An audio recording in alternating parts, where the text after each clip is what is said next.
Hello friends, my name is Olga. I'm a mature medical student from Ukraine, and currently I am a refugee because of war in Ukraine, and I want to tell you about my experience and what happened now in my life. Actually, I have not much time as it was before to make all everyday video because I have a lot of things to do, a lot of places attend and talk to some people, and also I'm studying medicine. So for example, currently it is night, and because of that not connected with education things, I'm losing all day time, and I cannot spend it to make homework or something connected with my studies. So currently it is middle of the night, and I am still doing my homework on biochemistry.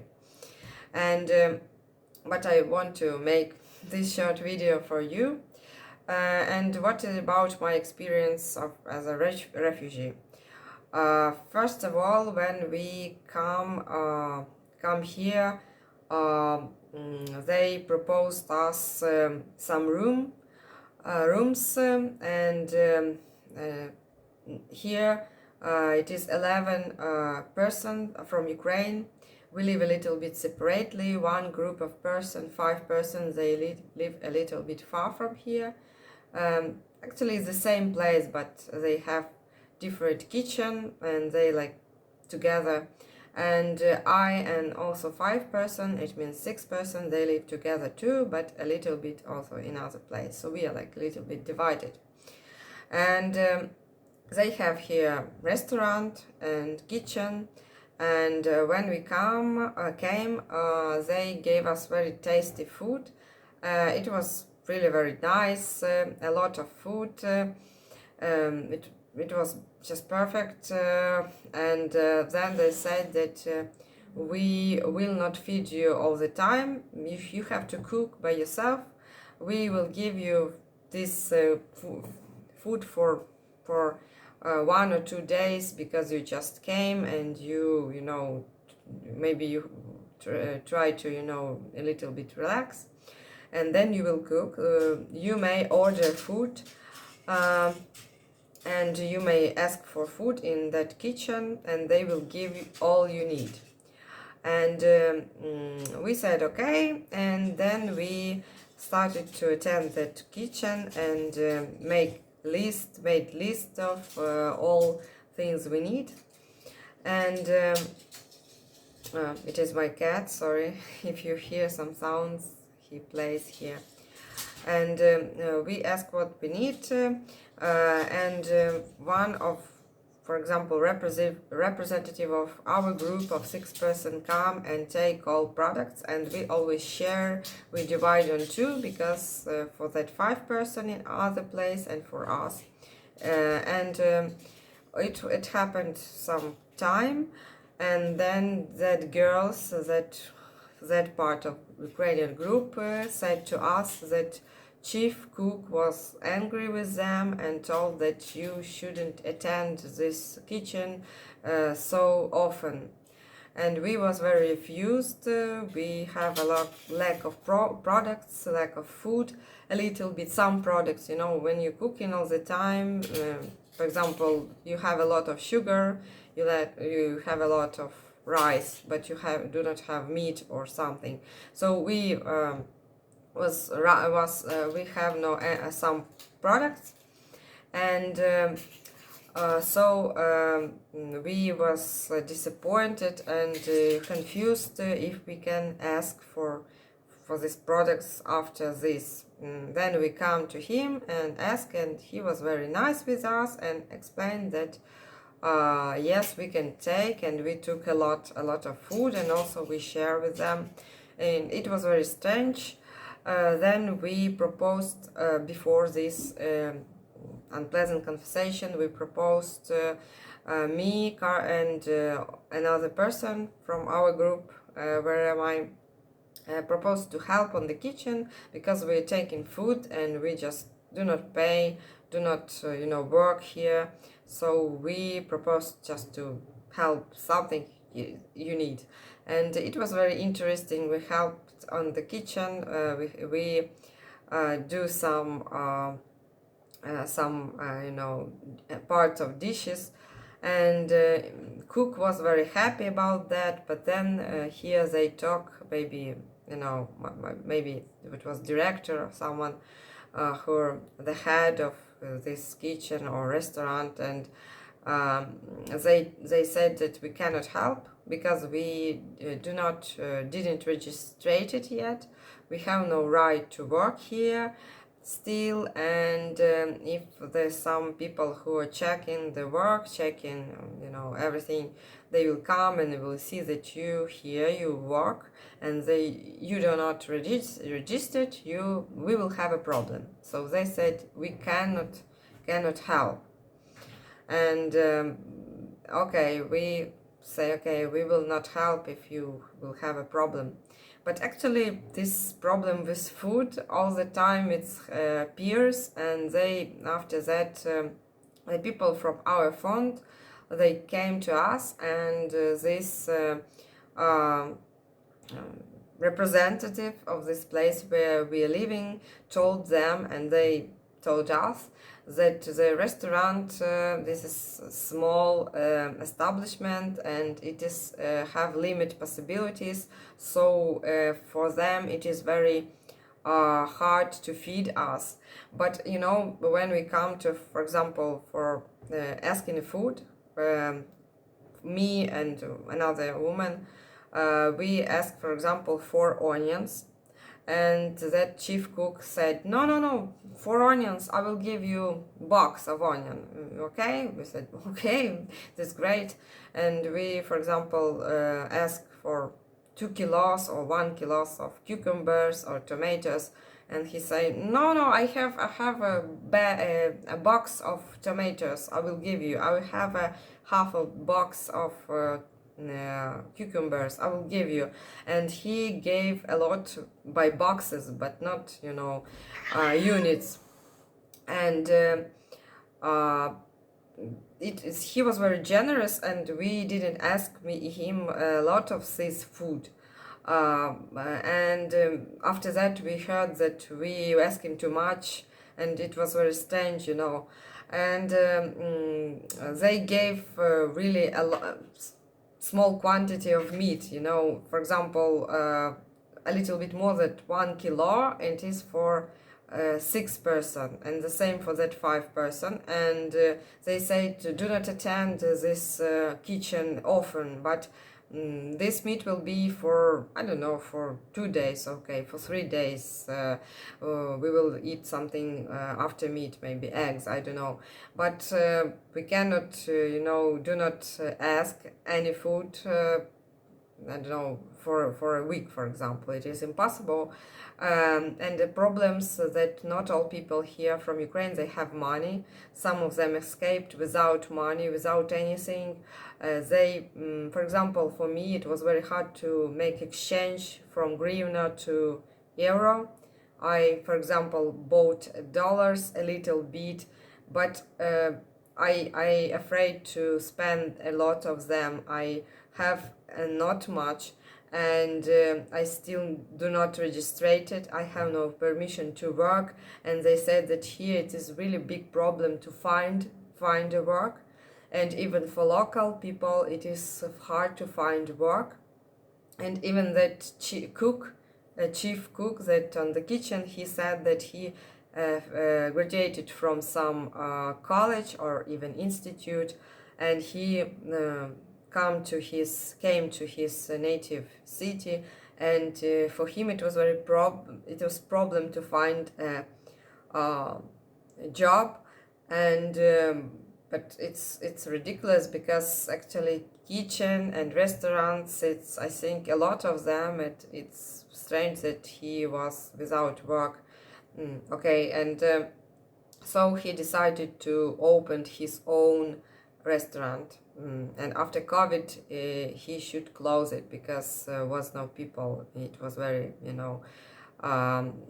without any profit, and so he closed and he works here. But I mean that a lot of people here have problems with job, and even if we have money or a little money, it is very scary to, you know, waste them all for food, because here products quite expensive. It's more expensive than in Ukraine, and for us such a prices, it's really some bad surprise. And some people have even some few money, and with such a future we don't know if we will have possibility to work, to search for work, and if we, and when we will find it. So it is a problem, and we cannot pay, you know, pay a lot. Some of them here started to buy some additional, I don't know, additional products, additional meat for themselves, but they waste their money, and if they have no, you know, salary, but even if someone works remotely, it is also not that good, because they receive some salary, but as I told you that here everything is very expensive. So for Ukrainian salary, it is impossible to survive here. It will be so small money, and so we have like all the time such a you know, uncertain situation, that you came to, you know, another country.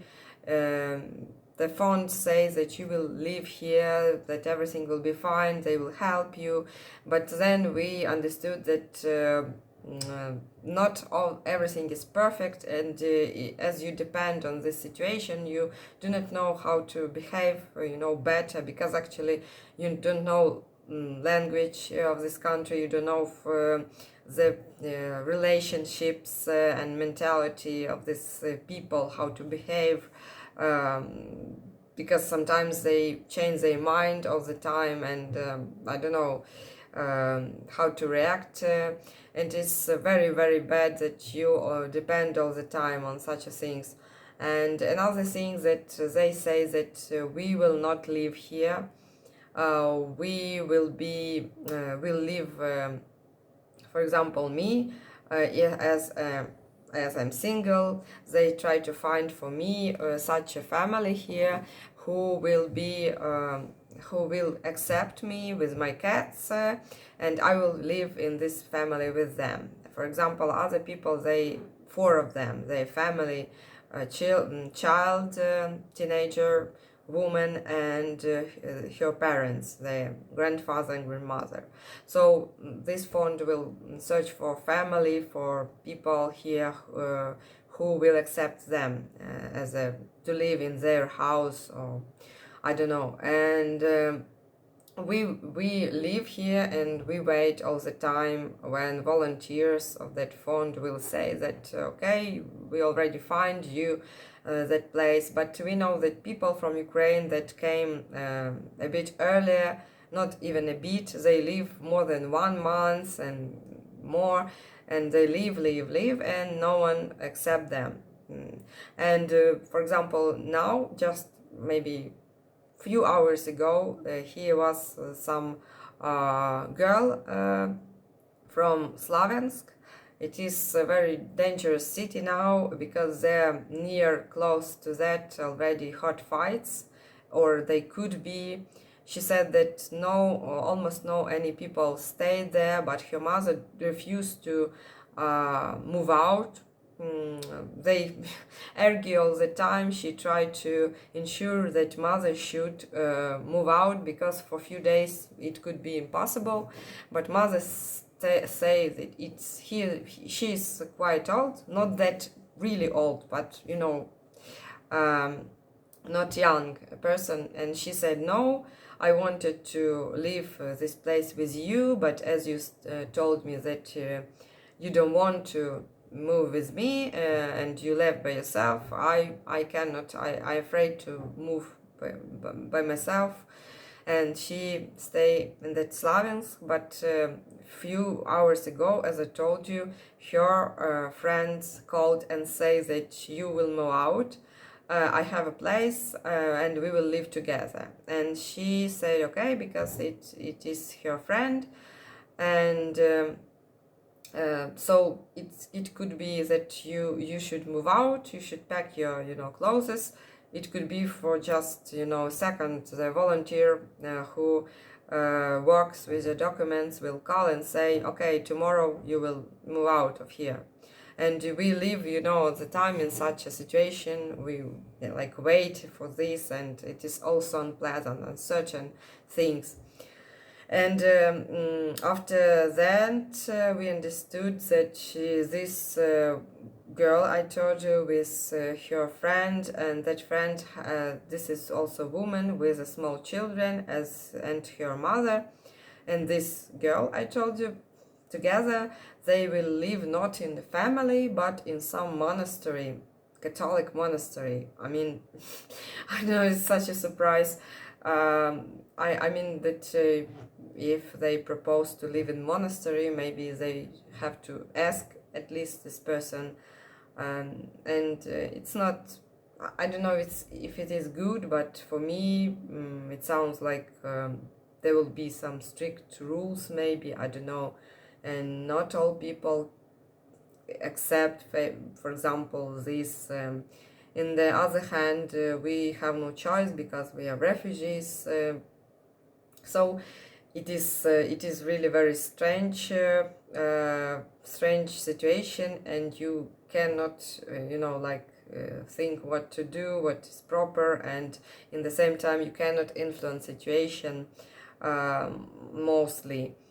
So that is situation we have now. And this it is hard. It is emotionally hard because a lot of people talk to you. You have to, for example, ask everything, go to that administration. You have to take food. You have to cook for all people. We have our turn, or I don't know how to call. We change the person who make this food for everyone, but it is hard sometimes. It takes a lot of time. Because at home I never cook a lot for myself, and here I should cook for 6 person if it is my turn. Another thing that we talk to local people, they want to communicate, they want to know who we are, and we talk to volunteers that come here sometimes, and it takes a lot of time. Yes, sometimes they bring something, but not all, and this is a very strange situation. And if I would have possibility to return home, I would do that. But today I know that Russians, they started very slowly and lazy this second wave of invasion. They pull out almost all forces from the Kiev. But anyway, the danger here quite essential, and now they try to capture Donbass, whole that regions and south of Ukraine. They captured a lot there, but not all, and our army now on the way to return Kherson. It is the only big city and regional center that Russians captured. People inside go on the meetings all the time. Unfortunately, Russians shoot them, and it is really dangerous because you do not know I do not know what will wait for me if I will return, because even on the Kiev direction could be, for example, Belarusian army to distract some part of Ukrainian army from Donbass. And it is also dangerous for people, because when I watch these videos from Bucha, I hear all this news and information. I'm just shocked, and I cannot return now. It is very dangerous. As I'm still here, I should stay here, because Russians, they maybe I told you in other video, they steal everything in flats, and even old houses for dogs in the yards they take to Russia. And also they not take maybe to Russia, but they cross the border with Belarus, and then they see how to say sell it for money, or they send it to Russia. Maybe it is if it's something precious and small.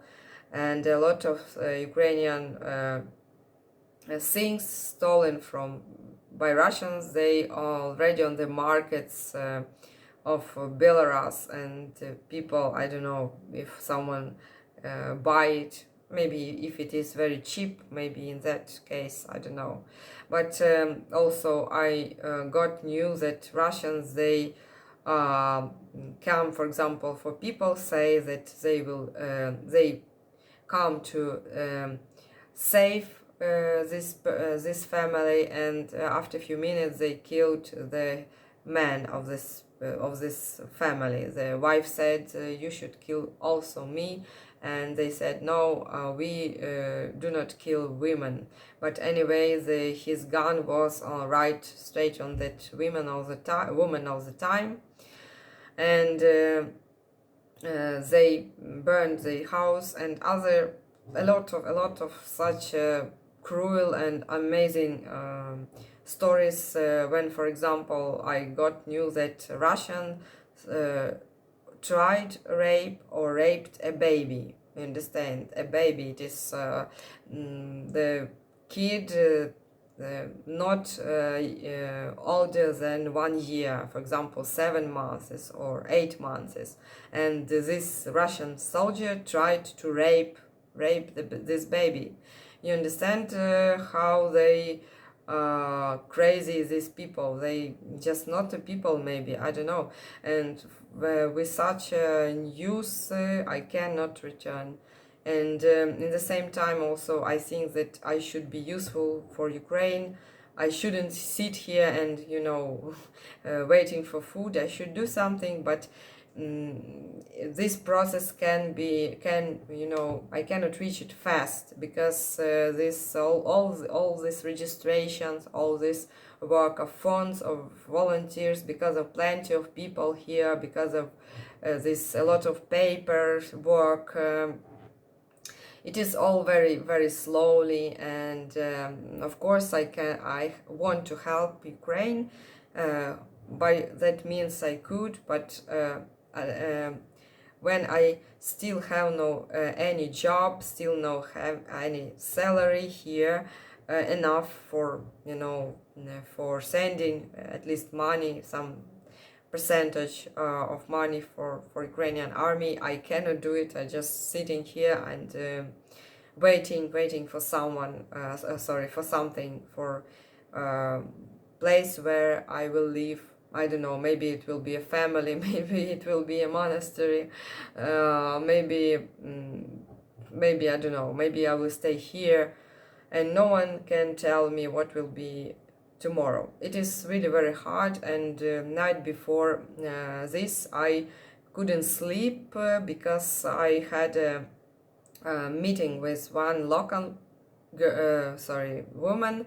She was very nice, but for me it was, I don't know, uncomfortable, because a lot of new people, and they are foreigners. For me it's very stressful to talk to people, a lot of people, and when I'm depend on situation and they're strangers, I don't know their habits, I don't know what to expect of them. And then we had a meeting with volunteers. It was also very emotional. It is hard, really, it is hard, and I hope that soon I will have more time for making my videos, for telling you news from Ukraine, from Ukrainians, I don't know, as refugees.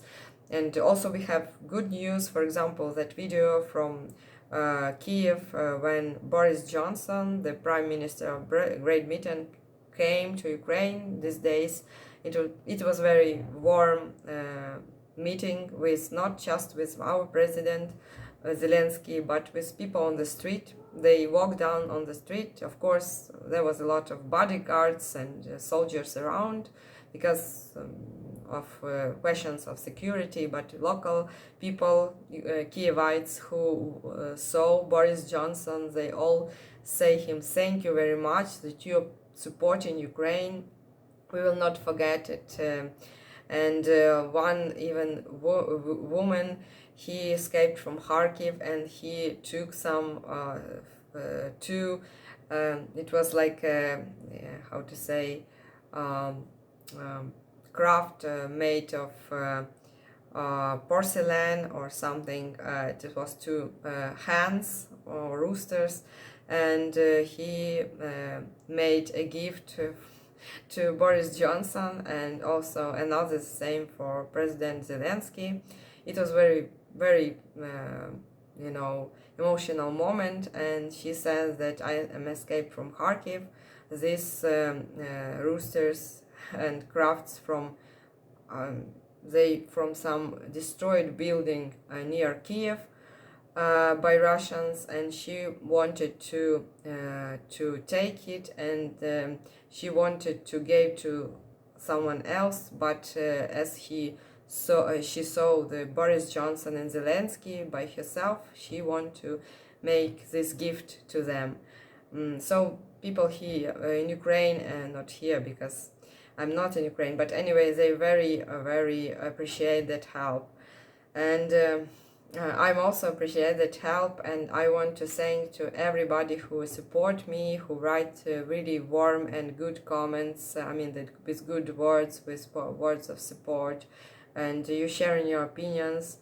I'm trying to read all, and I'm trying to answer, and thank you for watching me. I don't know, maybe my videos not all, some as a professional journalist, but I'm trying to tell you the situation, how it is by my own words, and I hope it is at least some of videos, they are interesting. And once more, I want to thank you to all people who watching me, who sending me some messages, and support me in any way, support Ukraine, support Ukrainian army.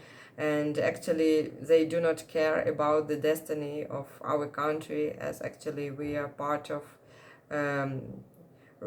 at least we are part of Europe geographically, still not the member of European Union, but anyway, it will be all in the future. So thank you for watching. I will continue to do my home task because I didn't finish it, and see you next time. Bye.